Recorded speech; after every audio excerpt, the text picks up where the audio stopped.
रामाय रामभद्राय रामचंद्राय वेधसे रघुनाथाय नाथाय श्री सीताया पते नमः। प्यारे मित्रों, जय श्री राम, जय माता दी। आइए आगे की कथा हम लोग श्रवण करते हैं। कहते हैं कि उस पिशाचिनी ने मुक्ति का उपाय पूछा।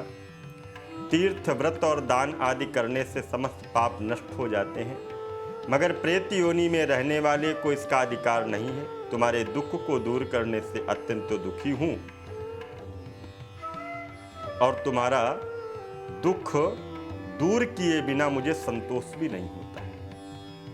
तुम्हारे पाप तो बहुत भारी हैं, बहुत बड़े हैं, क्योंकि यह तीनों योनियां बहुत बड़े पाप करने वाले को ही प्राप्त होती हैं। प्रेत योनि में थोड़ा पुण्य से नष्ट भी हो सकती है, लेकिन मैं इन योनियों में अवश्य छुड़वाऊंगा। इसीलिए मैंने जो कार्तिक का व्रत किया है उसका आधा पुण्य तुमको देता हूँ, क्योंकि यज्ञ, दान, तीर्थ सब निश्चित ही कार्तिक के व्रत के पुण्य के प्रभाव से समान नहीं है। देवर्षि नारद बोले, हे राजन, इतना कहकर के धर्मदत्त ने उसको ओम नमो भगवते वासुदेवाय यह द्वादशाक्षर मंत्र सुनाया। तुलसी का जल उसके ऊपर छिड़का।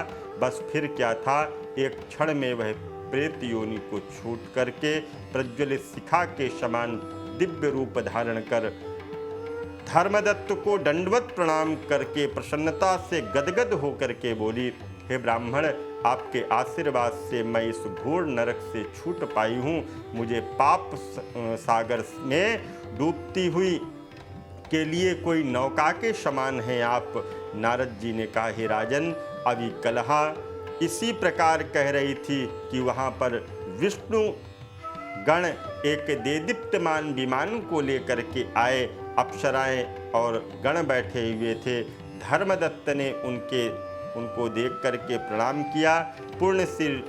पूर्णशील और सुशीला नामक वह विष्णु ने, गणों ने धर्मदत्त को अपने हाथों से उठाया और उनका अभिनंदन किया।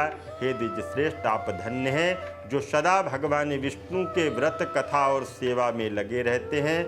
आपने जो अपने बाल्यकाल में पवित्र और शुभ कार्तिक का व्रत किया है, जिसके आधे फल देने मात्र से ये कलह प्रेत योनि से मुक्त हो गई है और पूर्व जन्म के एकत्रित पाप इसके नष्ट हो गए हैं। यही नहीं, आपकी कृपा से इसके सैकड़ों जन्म के पाप नष्ट हो गए हैं। आपके जागरण आदि से पूर्ण प्रभाव से आकाश मंडल में विमान आया है। हे ब्राह्मण, अब हमें शांत भक्ति के भोगों से युक्त वैकुंठ में ले जा रहे हैं। आपके दान और पुण्य के प्रभाव से भगवान विष्णु के पास में ये रहेंगी। आप भी इस जन्म के बाद अपनी दोनों स्त्रियों सहित वैकुंठ में विष्णु के पास रहोगे और मुक्ति प्राप्त करोगे। हे दया सागर, वह मनुष्य धन्य है और जन्म उन्हीं का फलीभूत होता है जिन्होंने तुम्हारी तरह विष्णु की भक्ति की, क्योंकि भगवान विष्णु अपने भक्तों को भला क्या नहीं देते। जिन्होंने प्राचीन काल में उत्तानपाद को ध्रुव पर पहुंचाया, जिनके सुमिरन मात्र से प्राणियों की मुक्ति हो जाती है। प्राचीन काल में विष्णु जी केवल नाम स्मरण करने के द्वारा पकड़े हुए हाथी को हस्त योनियों से मुक्त करा करके अपना पार्षद बना लेते हैं और विष्णु की सेवा करते हैं।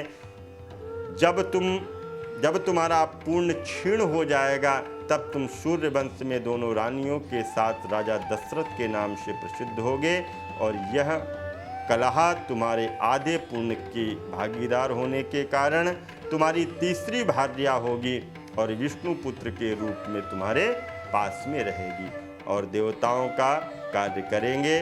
विष्णु को प्रसन्न करने के लिए तुम्हारे कार्तिक मास का जो व्रत महत्वपूर्ण, यह दान, तीर्थ इत्यादि पर जो भी कोई करता है, हे दया सागर, वह धन्य हो, क्योंकि तुमने जगत गुरु भगवान को प्रसन्न करने के लिए कार्तिक मास का यह व्रत किया था, जिसके आधे पुण्य के प्रभाव की भागीदारी से कलहा इस समय इसे अपने साथ विष्णु लोक में ले जा रही है। आगे की कथा कल के प्रसंग में श्रवण करेंगे। तब तक के लिए दीजिए इजाजत। जय माता दी, जय मां गंगे।